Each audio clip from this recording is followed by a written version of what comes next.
What a great honor for the Kiros Report to bring to you, in my judgment, one of the most serious and brilliant critical thinkers working in the field of justice, liberal feminism, critique of identities, and all kinds of themes and topics that only Professor Fraser could penetrate with remarkable sensitivity. She is a professor of philosophy and politics at the New School of Social Research, among many, many other obligations of hers. Today, I had invited her for the first time to grace the Kiros Report, and the themes and topics that we're going to cover are essentially three. I'm going to begin to ask her to analyze what is being sadly being referred to as the Dark Enlightenment or the end of democracy. How deplorable, how depressive, but there it is. And we're going to analyze it, what it means, what it purports to be and to do, and so on. And then I'm going to move on to discuss her fierce and courageous critique of liberal feminism, its strengths and its flaws. And the conversation, which is intended to last about 1 hour, will then end with a thoroughgoing discussion of identity politics. Welcome to the Kiros Report for the first time, Professor Nancy Fraser. Thank you so much. I'm delighted to be here and very eager to discuss these hard questions with you. And so thanks for inviting me. Wonderful. So why don't we begin with the very first theme, this notion of the end of democracy and dark enlightenment, as if we already know what enlightenment is before we begin darkening and lightening it. So let's respond to that. Yeah. What really strikes me as I now follow the development of this idea today of dark enlightenment is how it simultaneously evokes but also differs from the left-wing critical theory critique of enlightenment in the great book of Horkheimer and Adorno called Dialectic of Enlightenment. And I sort of feel that there's a kind of echo of that, but twisted now into like a tunnel from which there was no escape. Whereas Correct. Horkheimer and Adorno thought there were potentialities for redeeming the situation. So, in other words, what I'm trying to say is that I actually think there are real forces, mechanisms, and processes within our society that do lead to authoritarianism, to inequality, to militarism, to all those features that make up the darkness of our situation. Those are not exactly accidental. They have some real deep roots in the kind of society we are living in. But to conclude that they're inevitable and that there is no possibility of heading off those developments by paying attention and transforming or at least reforming the features of our society that are producing them. To jump to that absolutely bleak conclusion is a mistake. We can't know for sure, actually, what will happen. Maybe the dark predictions will come true, but it actually depends on us, on what we do or don't do. And when development, this darkening development is presented as inevitable, then we give up all our chance to actually, right, find a better outcome. So again, I think the point I want to stress is that we need to pay attention to the actual deep structural sources of authoritarianism, militarism, and uh, let's say oligarchy, plutocracy. These are real, and liberals and others who sort of think it's all just a question of bad thinking and bad ideology are missing the depth of the problem. So let's You're focus. quite right. Yeah, You're quite right. And what is remarkable is your reference to the Horkheimer tradition is just on the spot, because in their case, they were not necessarily talking about an inherently dark dimension of the Enlightenment. They are merely pointing at that might happen if we do not attend to the potentials of using enlightenment in the classical tradition, which is the use of reason, the use of intelligence, critique of structural restraint, so forth and so on. In the case of the theorists of the Dark Enlightenment, if you notice, they also pay a blind eye to what you call cannibalistic capitalism, which may be contributing to the germination of the darkness of the Enlightenment and restraints on it. If they were to critique the potential of enlightenment to become dark, then they will have to invariably link it to the role of capital. None of this is a part of this tradition. Am I right? absolutely. And this is really exactly what I was hinting at in what I said just a minute ago. You see, I do think it's the case that there is a moment, and this is what Horkheimer and Adorno were getting at in their book Dialectic of Enlightenment. There is a moment when enlightenment turns against itself.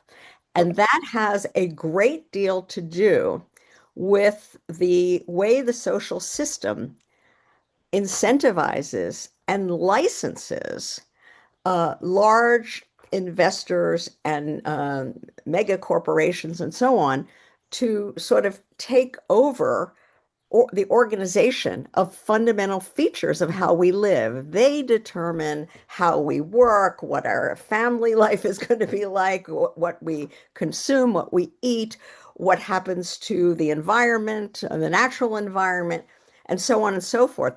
So once that all gets sort of driven and organized for the sake of more and more profit, then you have the this sense of a certain kind of rationality, which Horkheimer and Adorno called instrumental reason, means end reasoning. And what is the end? More profit, more capital, right?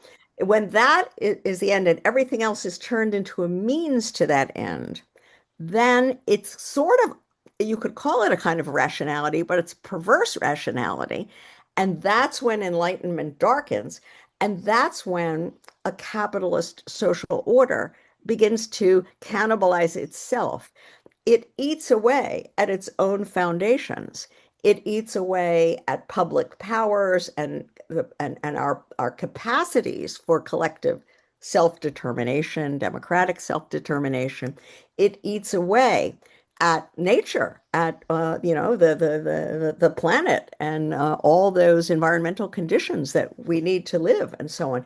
It eats away at our abilities to care for each other in family life, in community life, in our neighborhoods, in our cities, and so on and so forth. In all these cases, and of course, it produces, like toxic death zones throughout the world. I mean, just look at Gaza, for example, today, or many others. Whole areas of the globe and whole populations get treated as waste. Um, so, uh, in other words, this is a sense in which enlightenment turns against itself by virtue of absolutizing, totalizing instrumental reason as if that were all of reason, and Right. and linking it to that demonic drive to accumulate capital with no limit whatsoever. Whereas we could talk about, other aspects of rationality that get completely wiped out of the picture. Incidentally, I just happened to watch this new Jesse Armstrong movie that was just released called Mountainhead, Mhm. which is an extraordinary dark satire, let's say, loosely based on figures like Elon Musk and Peter Thiel and Sam Altman and so on. You can really see how these figures who are at once really brilliant and completely idiotic, Mm. just sort of with this instrumental rationality, run amok. And it's a kind of a great illustration, I think, of this Horkheimer Adorno point. It's because the Enlightenment is developed in a one-sided partial way through economic reason and instrumental reason at the expense of other aspects of reason. Mhm. And you'll surely agree with me that even Foucault, who is among the most pessimistic semi-Marxists who responded to the critical tradition, did not go as far as contending that the Enlightenment is dark. Even Foucault did not go that far, whereas these proponents of the end of democracy, following the Hobbesian tradition, I think, to a great extent, have absolutized the tyrannical misuse of reason that may result in removing what he called the politics of care and compassion from our lives. Yes, I agree with you about Foucault. Foucault is a brilliant, I mean, well, I'm focusing on the Foucault of discipline and punish and that middle period of his work. Oof, sorry about that. Where were we? Foucault, and I'm thinking of the great works of his middle period, which I especially appreciate. For example, Me too. Discipline and Punish. Uh, he's a brilliant critic in the tradition that I associate with the New Left, which is Correct. looking at the dark underside of the social democratic welfare state, not That's in order to go back to some kind of dog eat dog, economic liberalism, social Darwinism, but to actually figure out how to move to an even more emancipatory development of the welfare state. I think that Foucault was always, um, however pessimistic he might have seemed at this point or at that point, he was always um, hunting for the seeds of a way out, for an emancipatory transformation. Um, it's interesting that some of the great figures of the neoliberal movement, historical figures, including Hayek and others, uh, they're the ones who really say, you know, at some point, democracy and capitalism become incompatible. And then when we have to make a choice, we ditch democracy and save capitalism. But right. figures like Foucault never took that No matter- Yes. And now we're going to move on to what you're, among many other things, known for, namely your articulation in a very careful way, from my reading of your work, of the limitations of what you call liberal feminism. I right. would like you to address that in great detail, if you can, for the Sure. sake of our viewers. Take your time. Will do. Yeah. So, I mean, I think it would help to say that I'm of the 1968 generation. And so I came to feminism as the so-called second wave erupted, having already been a participant and an activist in the civil rights movement, in the anti-Vietnam War movement, in SDS, the Students for a Democratic Society, and so on and so forth, having already become very interested in Marxism and socialism. And the eruption of second wave feminism was like some kind of I don't know, an epiphany. I mean, it sort of changed everything. Uh, but in the atmosphere in which I encountered it, it was very much linked up with struggles against imperialism, against exploitation, against structural racism, and so on. So it was part of the left, the new left. And I watched as the sort of energies of the new left waned and people sort of started drifting into whatever else they went on to do after that period of activism. I watched as feminism became more and more, I would call it an interest group within the Democratic Party rather than a social movement with a lot of radical and experimental energies. And by the way, this process was not unique to feminism. I think we could say something parallel happened to what we used to call the Black Liberation Movement and then became sort of the post-civil rights movement that also, again, became very much tied up with interest group politics and sort of lost the sense of a real structural transformation of society. We could even talk about other social movements. This was a process that happened on men in many areas, and it had to do with the gradual shift, the unraveling of the social democratic order or the New Deal order, and the let's say creeping ascendancy of neoliberalism, which brought a huge shift in the way we organize labor and economic life, and with tremendous effects on family life. In that context, the sort of the vibe, the mindset of people changed a lot, and they began to think that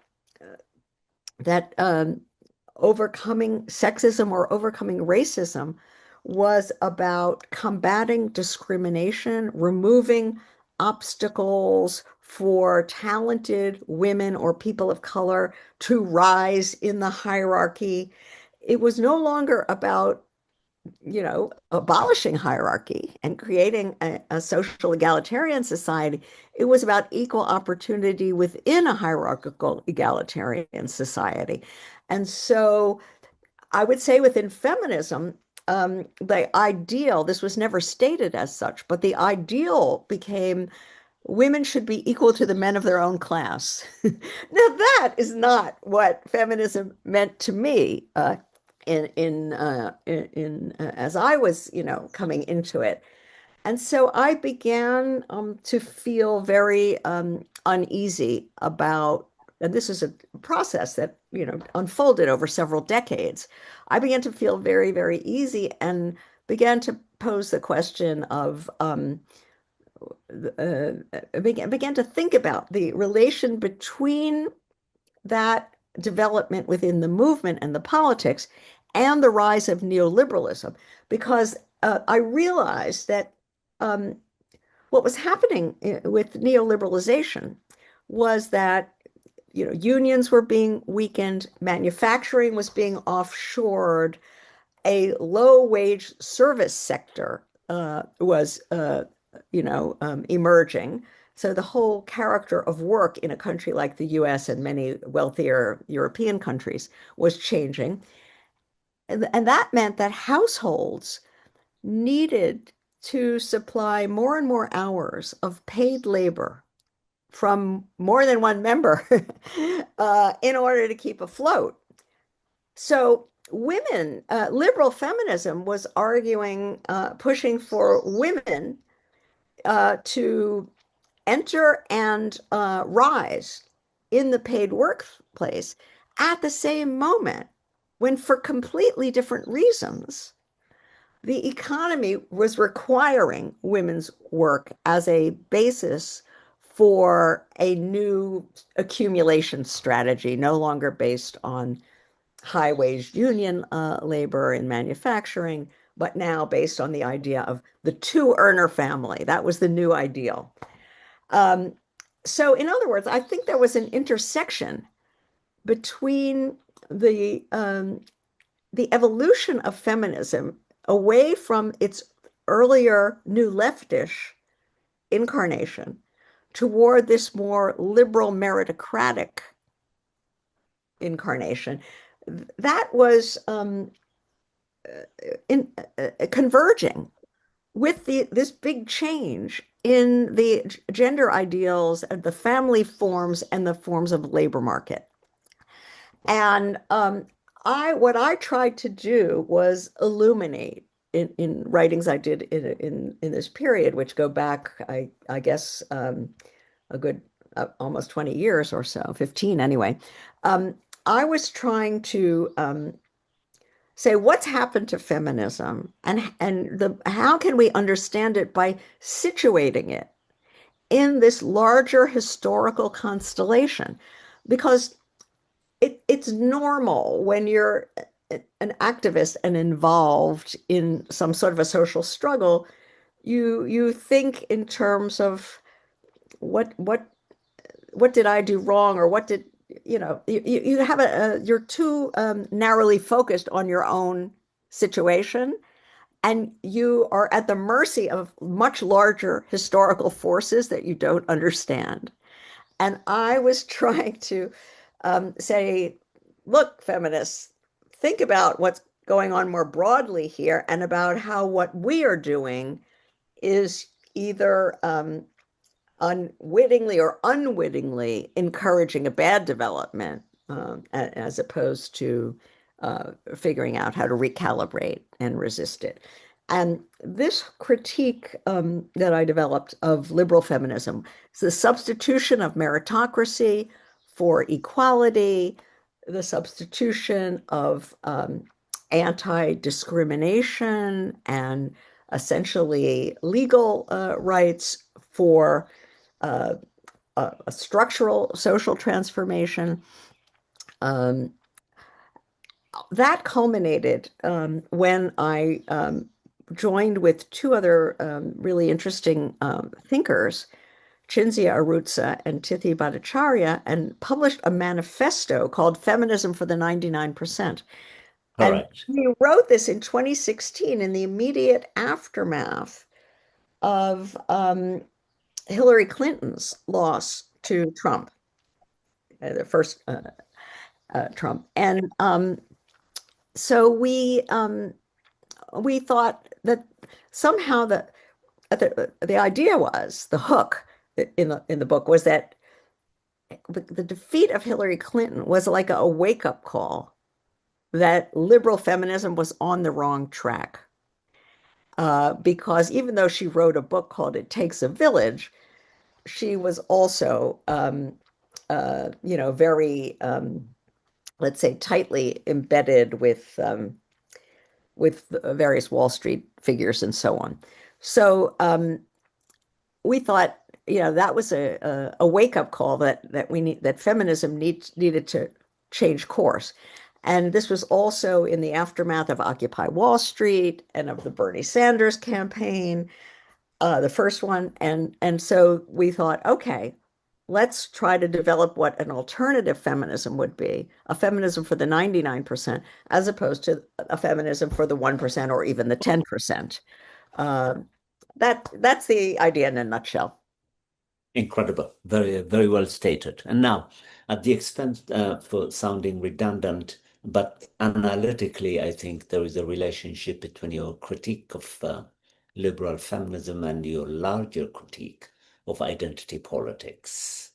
And within that context, these prevailing discussions of DEI, the turmoil at Harvard, which, among other things, dismantled a black president, so forth and so on. If we interlink all these facets of the Enlightenment project, what we end up with in the end, however cruel and uncaring this may sound, is to demolish the very idea of identity politics, up and including this discussion of intersectionality. I would like you to respond to that. Yeah. Well, It's very deep going. It has all kinds of tentacles. One doesn't know where to stand, but let's give it a shot. I'll do my best. It's an immensely complicated question that ramifies in several different directions. So, I guess yes. I want to start um, by just talking a little bit about even this phrase, identity politics, and what it Yeah. really means, because the general and somewhat loose usage applies this to feminism, to politics of gender or of race or color or of sexuality. And the assumption is that these are merely identity politics, Yeah. whereas issues of class and labor and race, and unions and so on, um, are some the real politics. Now, I am against that way of sort of, thinking about this whole field, because for me, gender and race are very material. The problem is not that we're focusing too much on gender or too much on race and not enough on class.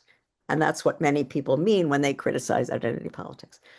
Right. I do believe we're not focusing enough on class, but it's not because we're focusing too much on gender and race. It's because we're focusing on gender and race in the wrong way, as if they I see. were merely identities, but they are not, Mm. because our society depends on a sharp division between commodity production, economic production on the one side, and social reproduction based on care work, often unwaged, on the other side. And that's a gendered division. This is an institutionally anchored division, a structural division. Gender is not a mere identity, it's an actual institutionalized structure that divides labor into these two different kinds. And I think questions of race and color uh, uh, can also be understood, because I think that the system that we live in divides what we could call free exploited labor, which people do in factories, and they are citizens with, more or less actionable rights, from what W.B. Du Bois called dark labor, which are, populations either in the periphery or in peripheral zones within the center, that are not fully free to dispose of their own labor power, that are whose work is more or less coerced. Maybe I'm not saying they're necessarily outright enslaved, although some still are actually. And they don't receive the full cost of their living expenses the way the exploited ones are.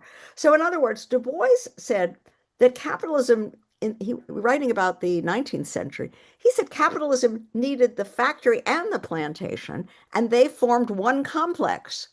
That you didn't have the textile mills in the north of England or in the North Atlantic of the US without the raw material, the raw cotton, right, coming from Mississippi. Behind Manchester stands Mississippi. That's a great phrase. And I think that's still the case, that behind Cupertino, the headquarters of Apple, stands Shenzhen, where the iPhones are assembled, and behind that, Kinshasa or Congo, where the rare earths come from. And so, in other words, I think that these there are different forms of labor that are imbricated, and that is basically still a kind of a color line, that Incredible. distinction. Yeah. So that's why, in a nutshell, it's wrong to think about race and gender as identities. They are every bit as structural as what we call class. In fact, they are divisions actually within the larger global working class, I would say, rather than alternatives to class. Anyway, having said that, uh, this is another part of the story I was telling you before about the evolution of toward a liberal feminism. Yes. Another dimension of that, especially within the academy, within the university, was the sort of so-called cultural turn, in which everybody became kind of gaga over post-structuralist theories and everything was discourse, and we were going to kind of deconstruct all the significations and so on. And that was there was brilliant stuff done. I'm not saying that there was nothing there. Brilliant stuff done, but it pulled everyone away from paying attention to political economy. So then we got merely identity politics, merely cultural politics. And that's something that I tried to criticize. I would say, though, back to identity politics, there's a sense in which I want to say all politics is identity politics. And how could it be otherwise? Every mobilized group that is engaged in trying to articulate and conceive and defend its interests has to put forward some sense of who they are, what they have in common. Labor unions have always done that. Nationalists do that. You can't avoid it. But the problem happens when you think that that identity is the whole story, when it ceases to be an expression of what you're trying to do and becomes the point. Do you see what I Incredible. mean? Of That's course. what I think happened. And so in terms of DEI and so on, I mean, I have to say I think that there was a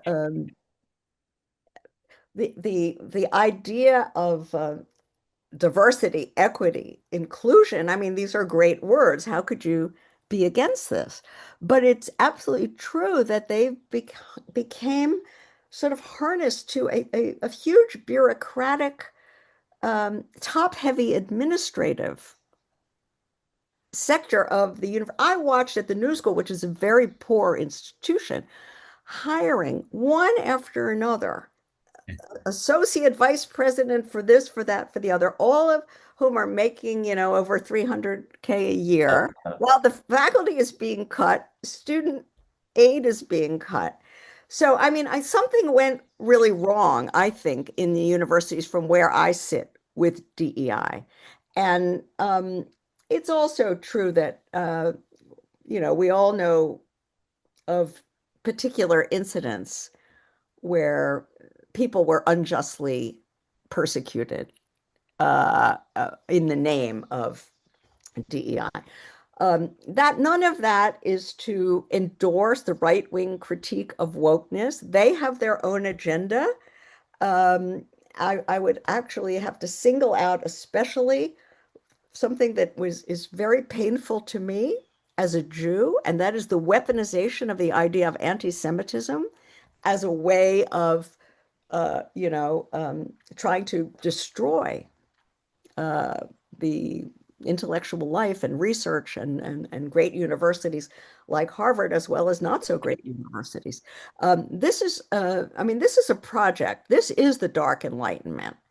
Um, and the recently, Trump said he wanted to give the money that now the federal government grants to Harvard to trade schools. I mean, this nothing against trade schools. That we probably should have more of those. But the point is, are you, I mean, are we really going to, go forward by destroying the basic long-term research capabilities of this country? This is a truly insane idea. And somehow,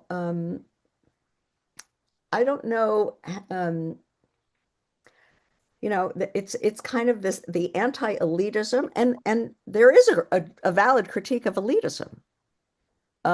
Too many students at Harvard are legacy admissions. There are all kinds of things we could say about it. Uh, Absolutely. it is an institution that is essentially reproduces a stratum of the ruling class. There's no question about that.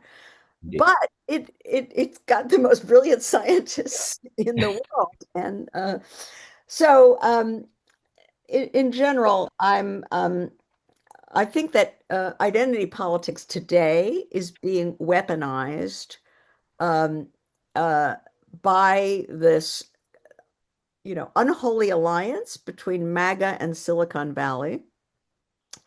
And, you know, um, by contrast, the sins, if there are some, of, you know, women's studies programs and African American studies programs, these are very minor by comparison to what's happening now on the other side.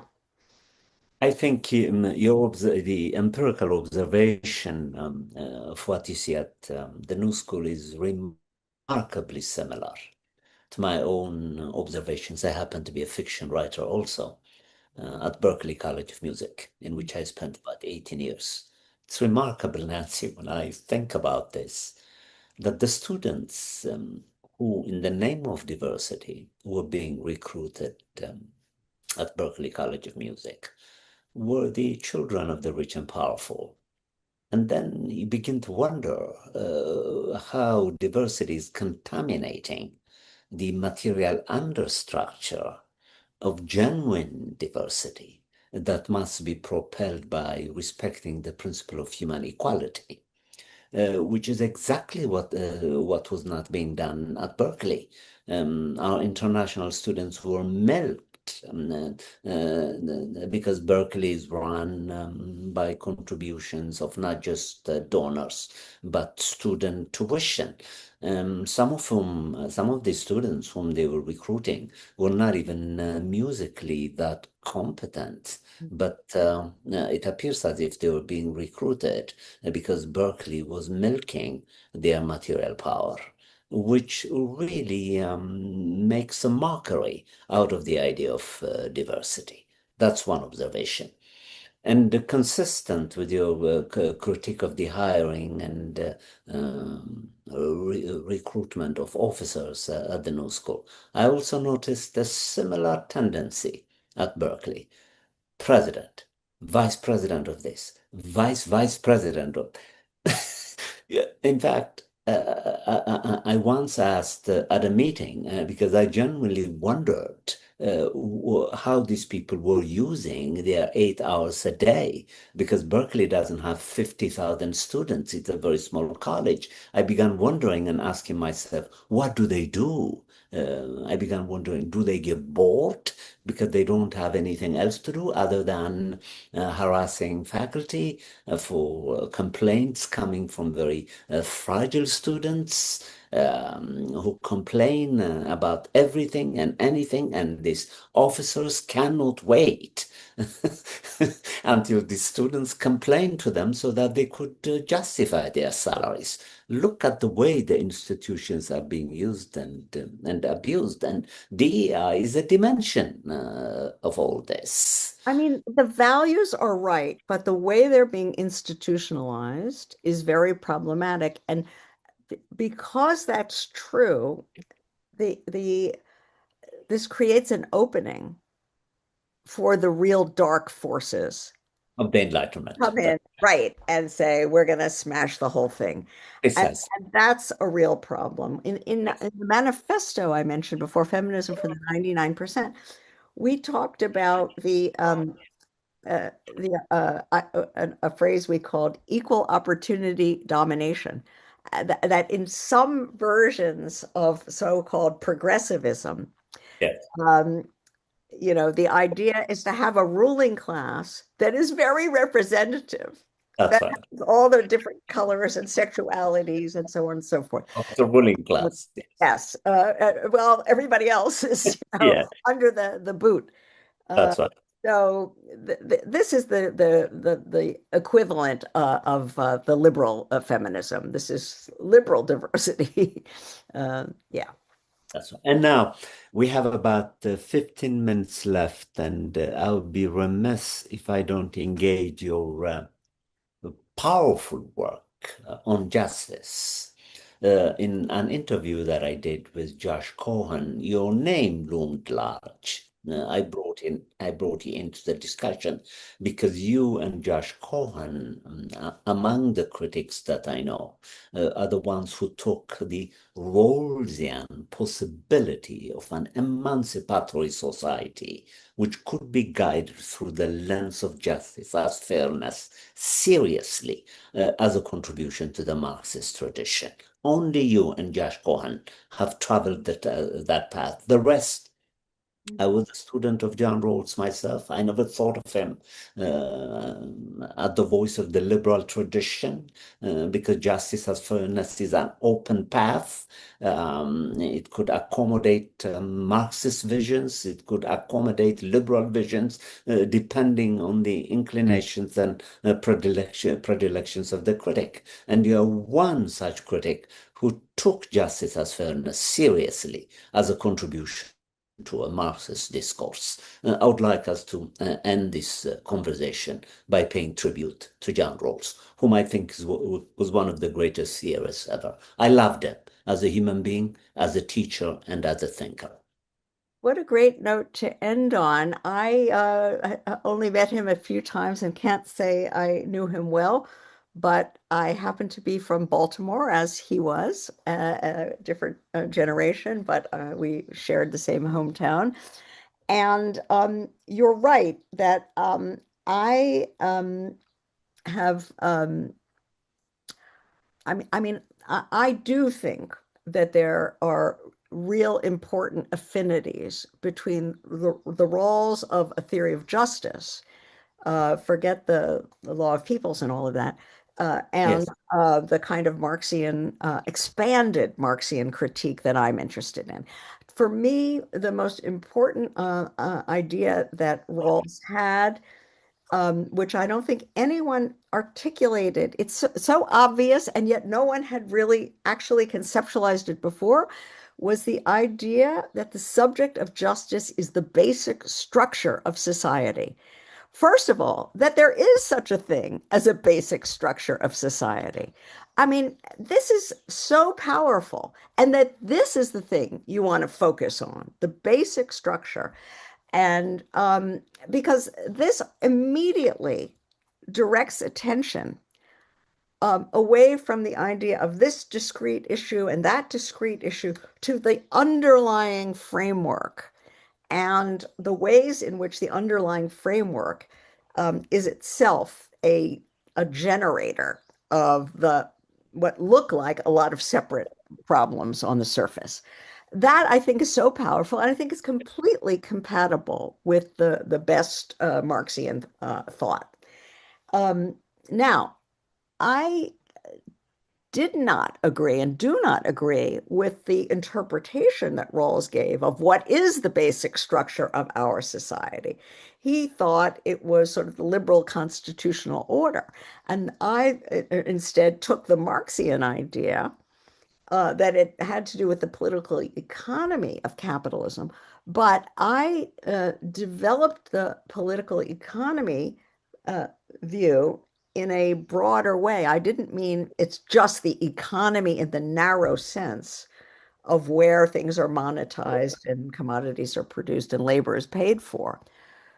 I remember that Susan Moeller-Oken Yes. wrote a very brilliant, appreciative, she was also a student of Rawls, a brilliant an appreciative critique of Rawls because Yes. he had in her reading, excluded the family from the basic structure of society.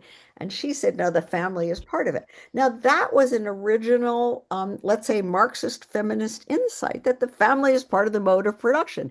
You don't get workers in factories if you don't have somebody else, raising the kids, birthing them, and feeding them, and not only that, making sure that the adults who come home from their job on the assembly line are able to be fed and bathed and rested and so on.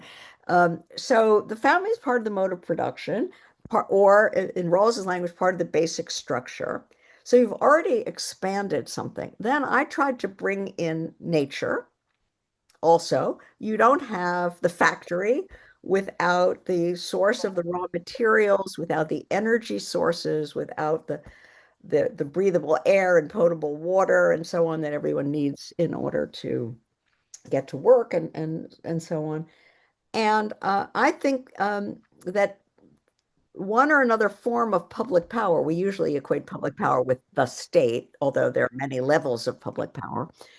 That's also but it's the way that all these things are arranged together in the way in which the public power, the families, nature are instrumentalized in pursuit of limitless profit. That's the perverse part of our basic structure. And the part to which, whether you like the veil of ignorance or you have some other model for how to think about how you generate your principles. That's less important to me, but that's the nexus that has to be scrutinized from the standpoint of justice or injustice. And I think Rawls, better than anybody, certainly in the Anglophone political, Tradition. philosophical, better than anybody, really zeroed in on this fundamental point, and that's why he remains an important touchstone for me. I am so inspired by your reading and your emancipatory visions of the good society that we can build from a very generous, careful, and analytically sharp interpretation of John Rawls and what he could offer the Marxist tradition. We have about 10 minutes left. And I would like you to pass on a message to the next generation. And think about emancipatory visions, even in these dark times, as it were. Where should we go? What should be done to revive the Lenin's tradition? What must be done?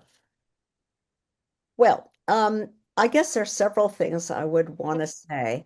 And one is not so long ago, I was so inspired and energized by the explosion of youthful activist energy and commitment to emancipation. I'm thinking of Black Lives Matter and of Occupy, and it looked like it was going to be a great moment, kind of like the one I lived through that I spoke about before in '68, where a whole new generation was going to um, extend and the traditions of previous emancipatory generations in it with new energy and new focus. And I think the sort of climate movement is exemplary in this. Now, right now, we're in a moment of where things are really, really dark. There's no question that that earlier optimism that I have. And I mean, a big part of it for me was watching how viciously and brutally the anti-genocide forces, protests were crushed in universities and campuses in the US and elsewhere. I mean, what we lived through in the Vietnam War, uh, I've never seen such a quick, fierce, and brutal repression as these kids have suffered. And it's heartbreaking. It's really heartbreaking. They are terrified, many of them. Some are still willing to stick their necks out, but they pay such a high price. It's that's very upsetting to me. Um, but I think what I will say is that we're in a period that I think is best characterized as an interregnum, meaning it's a between time. We are coming out of a period where there was a semi-stable, sort of, let's call it neoliberal, lib I called it progressive neoliberalism. We're in a period where that was a semi-stable regime. And what we have now is not stable. It is not durable. This is important. The if you just even think about the electorate, how people vote, it's very volatile. We talk about how polarized everything is, and that's true at the extremes. But what strikes me is how quickly people can sort of shift their positions. People who voted for Obama and then voted for Trump and then tried to vote for Sanders and then, this reminds me of like the 1930s where the electorate is all over the place. I think the biggest problem today is that there has is the relative absence, especially, but not only in the United States, of a clear emancipatory alternative to MAGA. The Democratic Party, uh, with its centrist establishment wing, now I'm going to get partisan, has essentially, um, you know, um, basically blocked any leftish alternative of the Sanders type, let's say, for three presidential elections in a row. They've installed centrist alternatives that did not have a clue as to how to appeal to the disaffected people who have been drawn to Trump because there's no other alternative for them. And um, I would say, young people, everybody, don't assume that all of these Trump voters or Trump supporters are, as Hillary Clinton famously said, irredeemables. Wasn't that deplorables? Deplorables, irredeemables. No, that's wrong. If you start out like that, you've given up. You've lost the game before you've even made the first move. um, Develop an emancipatory narrative that explains why people are right to be angry and aggrieved, but why they have the wrong diagnosis, why they're blaming the wrong forces. The deterioration of living conditions for two-thirds of Americans is real.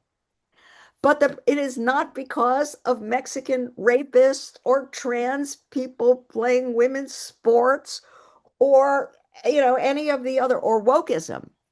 It's because of the financialization, the offshoring of manufacturing, and the uh, basically the turning over of the management of the economy to Wall Street under that. And that goes back to Bill Clinton, Robert Rubin, and all of that.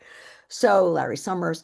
So um, give validate the grievances, give a different diagnosis, and give a different program. Then at least you have a fighting chance. Connect the dots. It's one social system that is generating all of these horrific outcomes. Not People don't experience these horrific outcomes in the same way. For some people, the most pressing problem is the hurricanes that destroy their houses every year, or the wildfires. For others, it's the fear that their teenage son will be shot by a policeman walking in the wrong neighborhood. For others, it's not knowing who's going to be there to let your kids in when they come home from school because you're running to 3 and 4 jobs to support them. All right. Everyone has a different experience, but the point is that these things are all connected to the one and the same social system, the one and the same basic structure. Let's go back to roles. Focus on that, connect the dots. It's not impossible. Fantastic. The Kiros Report is truly honored to have introduced itself to you, a major thinker. And I would like to extend my invitation to you when you have time to come once a year to give us a report on the human condition. And I would like us to continue dialoguing on engaging the youth as you just did in a future program. Uh, Thank you so much. I can't thank you enough, and I'm honored to have made an acquaintance of you. And I would like you to be part and parcel of the Kiros Report. Well, thank you. It's been a pleasure to talk with you, and I'd be happy to continue this dialogue. Wonderful, wonderful. Well, the Kiros Report is supported by the Hutchins Center at Harvard University, and we just had an intellectual feast with Professor Nancy Fraser, a relationship that is going to be continued in the future. Thanks for coming. Thank you.